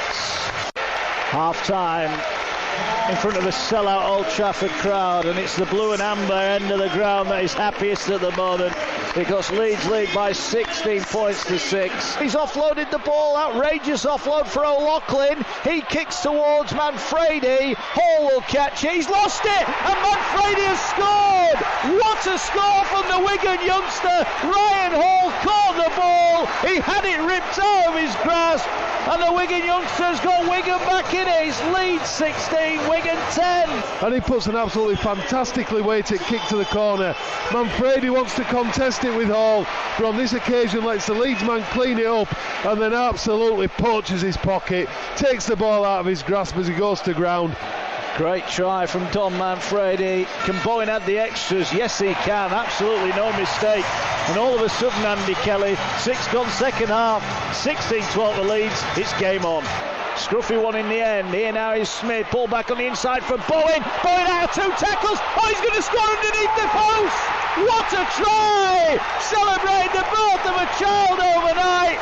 And he celebrates a Wigan try underneath the post. Oh, dearie me, Leeds are on the ropes here. It's Leeds 16, Wigan 16. Oh, forget celebrity come dancing. Bowen's just put a display of footwork on there that would grace any dance floor. He's beat probably 3 to 5 players with his footwork. Off his right, off his left. Dinks it over the top.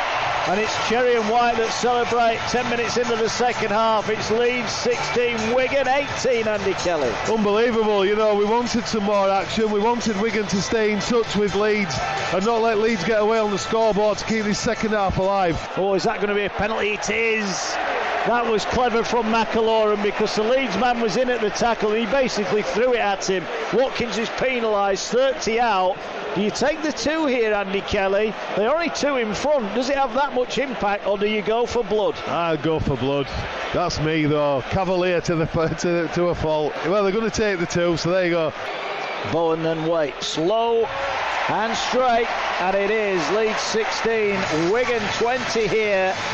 Burrow just starting to inject himself into the game. Here's Maguire, crossfield kick looking for Hall. Hall taps it back for Moon. Here's Kindhorse, gets it away for Walters.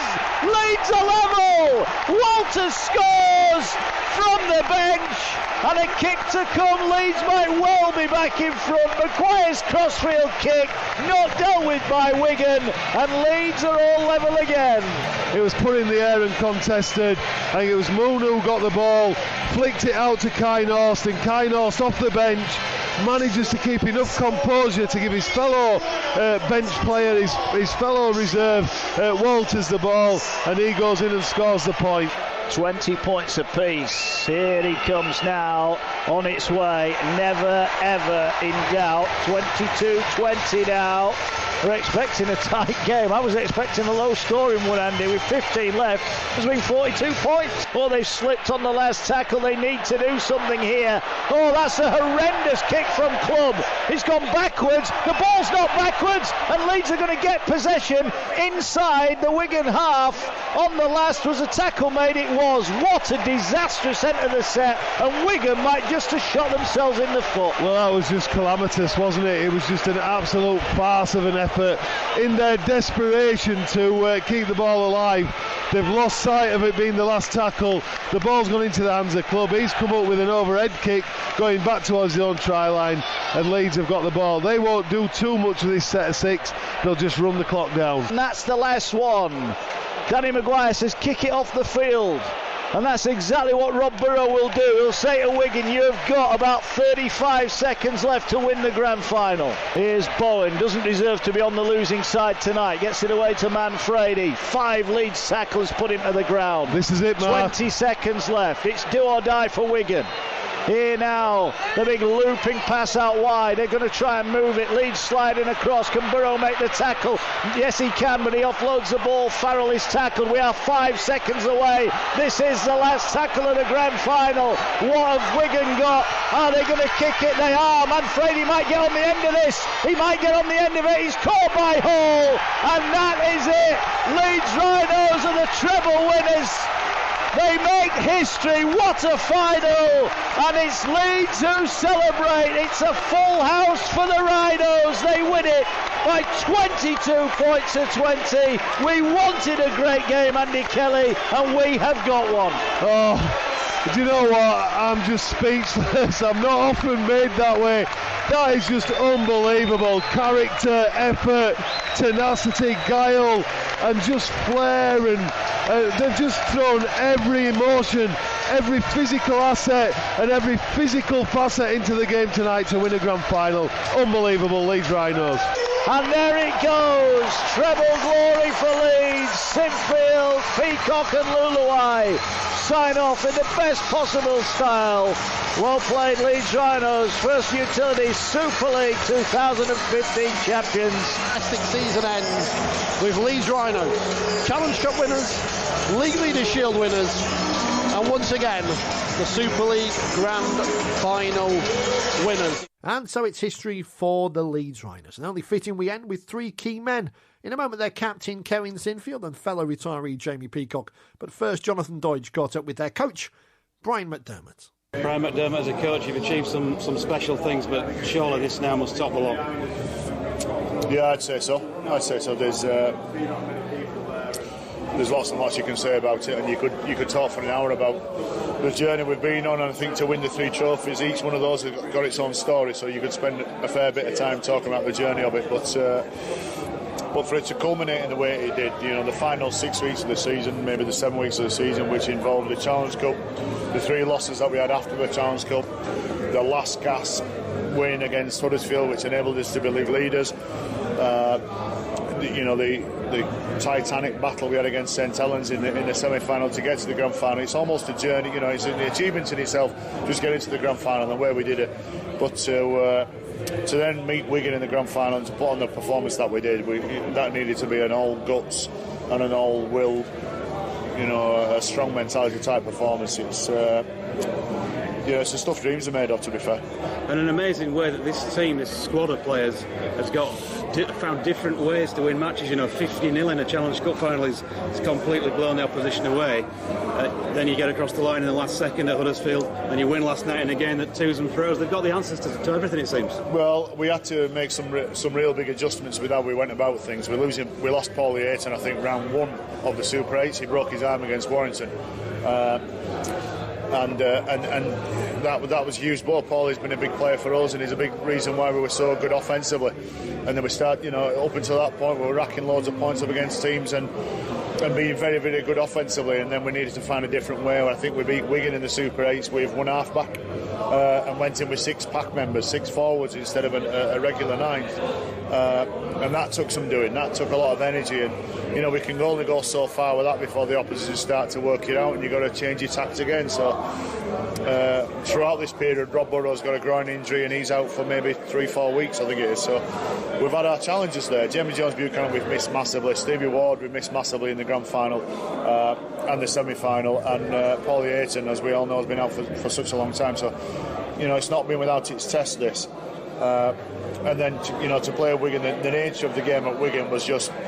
It was a battle, you put that word in inverted commas. It wasn't a slick game. It wasn't an open, expansive game. It was what all grand finals are about, which is field position and territory, and sometimes making a tackle where in normal circumstances you drop off, and we had a shed load of that. And I think the 3 blokes who were retiring, had a fair bit to play with that. Just everybody wanted to, put in a little bit extra for them fellas. I'll come back to those 3 in just a moment. You've kept the opposition guessing, as you just said. You've had to try and do that with the personnel that's been out or not at your disposal. You've kept us fellas in the press box guessing, and I guess we were all a bit surprised when we saw the name Josh Waltz on the team sheet yesterday. But could you imagine Friday night when you told him he was playing and you'd gone off to bed that he was going to be the man who scored that decisive try? Young Jordan Lilly, the halfback, who's in our 19s, who's gone out there in the Super 8 games and held himself together. He's gone really well, and he played at 7 and jumped in at 9 for a game and equipped himself well, and he got a taste for what first team's like, and we actually got to see him at that level. And I think we both were pleasantly surprised from either corner. But and the obvious thing was that he would be carried over onto the bench against Wigan in the grand final, but I just knew we need another forward. We need another body. And as I expected, the game had such a toll on the middle people that to put Josh Walters on in the second half there, and it was a fresh set of legs, and Jimmy Kynors as another fresh set of legs. The fact that they scored a try is almost icing on the cake for them, and it goes within the big story of what's gone on, and I'll be doing my best to get them 2 fellas right back down to earth, and they'll be running hills in early November in pre-season for sure. But what it is a testimony to is the investment we've made in them 2 young men to make them play first team.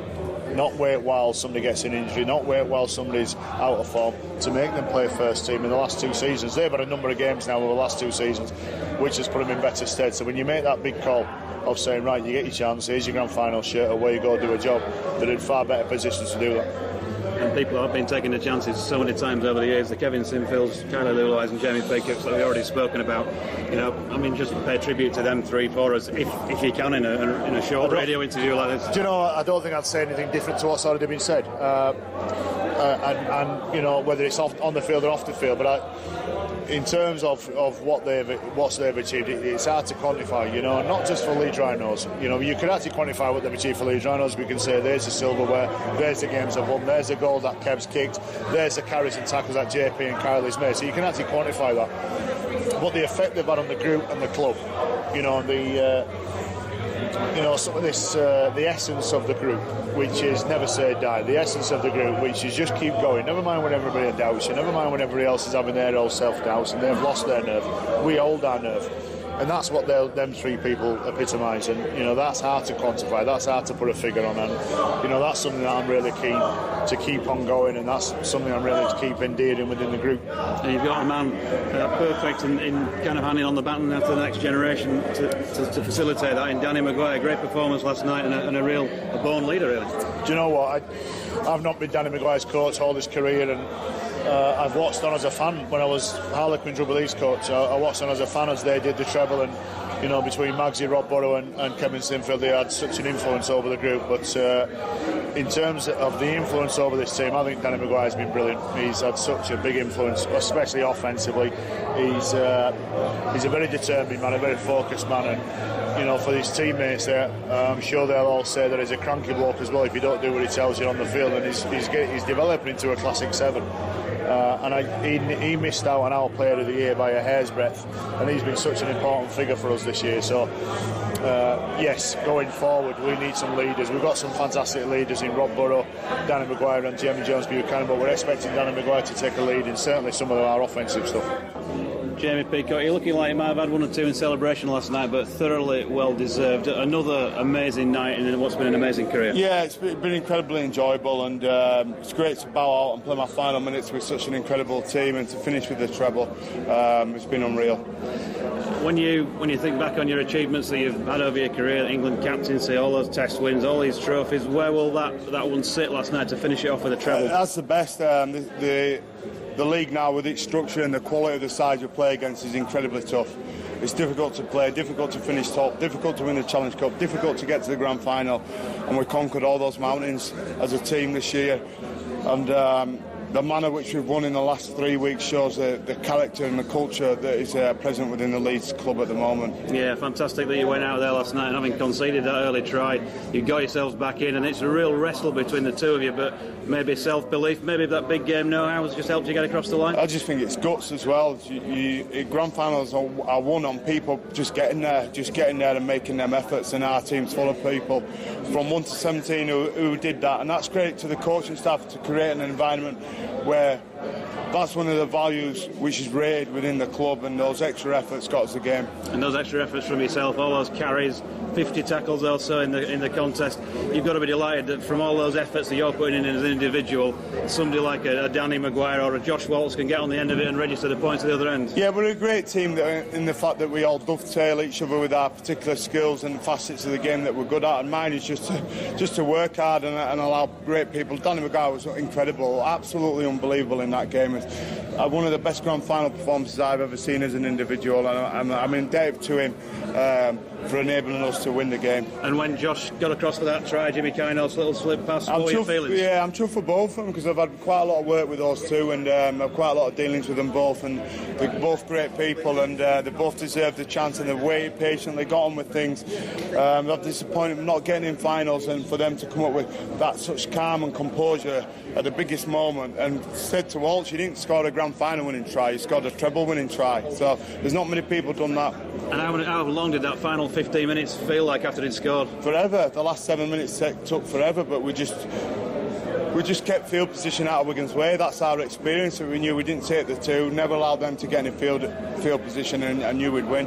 And it goes without saying, I guess, but we'll ask you to say the special band of brothers, that relationship you built up over the years, and particularly with your skipper Kevin Sinfield. Yeah, me, Kev and Kylie have had an incredible relationship. Me and Kev go back longer than Leeds with our Great Britain times together, and he's a wonderful person and an outstanding leader, and the same for Kylie, an outstanding bloke and a fearless guy to play alongside. But this club and just going back, this club will withstand the loss of us three. The culture that they've got set up here will move on and move on beyond us, and I'm just glad to be a part of the history of what is such a great club. And finally, a former teammate of yours, but now you've been your coach in recent years. Pay tribute to Brian McDermott. Yeah, he's been outstanding, the best coach I've ever had. He's an unbelievable coach and knows people. He's disciplined, honest, fair, kind, and he's a great bloke as well. And he's the best raconteur within Rugby League. Kevin Sinfield, immensely proud, I'm sure, of having lifted that trophy yesterday, completed an unprecedented treble for the club, but at the same time, I guess, emotional because that's it. Yeah, emotional, but I have to say, just completely overjoyed. I know how tough the game was yesterday, and there was certainly a lot of pressure on us going into the game. A lot of the talk of the treble, and we didn't want to miss that opportunity, so completely overjoyed. I didn't sleep much last night, and when I finally got away, I woke up with a big smile on my face this morning, so it was great to be back in with the lads, to see them enjoying themselves and enjoying what we've achieved as a group, and it's nice to be out at the arena as well to say thank you to so many people who've played a huge part in what we've done. The final itself, did you treat that any differently to any other one? Because I noticed, I was watching you when you came out and you kind of stepped away and looked up at the main stand and then had a couple of hugs with a couple of other players. Is that something you normally do? I've not really picked up on that before, if you do. Well, it's been a few years since we've been there, hasn't it? I just wanted to try and savour it. I came out for the coin toss and the reception I got was brilliant. Came out for warm-up again and the place erupted, so and then obviously walking out just before the start of the game, what a special place that has been. So I did, I could feel myself welling up as we walked out, and it's been a great place for me, and you realise it's your last time you'll do it, which in itself is quite sad because it's a great place to play and what a huge occasion. And but having said that, having come through it and knowing that we've got the win and which completes the treble for us, unbelievable and special memories. I think I will try and reflect a little bit. I'll try and sit back and look at my career and try and enjoy some of the memories that my kids have been able to share in, my wife has, and my parents, and look back with a smile on my face, because it's been an incredible journey, and the friends, the players I've played alongside, I've got some mates for life, and the supporters as well. I know a lot of them now, and it's been incredible. I don't think it'll ever sink in, if I'm honest. Hopefully, when you win things with teams, you have that special bond, and I like to think in 10, 20, 30 years' time, when we get together, the lads will still have that glint in their eye, and I will as well, and we'll share a drink together and reminisce about some good times. So I look forward to that. It was a dream end for you. It was a dream end that all those Leeds fans and your fellow players wanted. But it wasn't a dream game, was it? In the sense that that was a real tussle out there. Yeah, it was. Yeah, look, I think we all thought it was going to be really, really close. Wigan are a great side, and we've got huge respect for them. I think to go in at 16-6, we felt pretty happy, and then we had an onslaught, didn't we? We faced, I think, 9 minutes without the ball, or when we did get it, we only had it for a couple of players to defend quite a few back-to-back sets, and suddenly we found ourselves staring down the barrel of an 18-16 scoreline, and that was tough, because when you look around the pitch, when we stood behind the post, there was no energy whatsoever. The lads looked shot, but as this team has shown over the years, there's a resilience about it, there's character there, and we had to really dig in, and that probably sums up the last 10 years of the type of wins we've had to forge for ourselves. I think it's churlish to talk about replacing people like yourself and JP and Kylie, but the club's got to move on. Somebody's got to take that captain's armband from you. Where do you see that going? Well, I have to say it's been an incredible honour. I've enjoyed every minute of it. To do it for 13 years, it's something I never thought would happen. Or I was happy to just do it for a game, never mind a season or 13 seasons. So the quality of the group, the quality of the leaders we have in the group. Although I've been named captain, there's so many great leaders in there, and will remain in there as well. Yes, there's 3 going, but there's plenty still in there.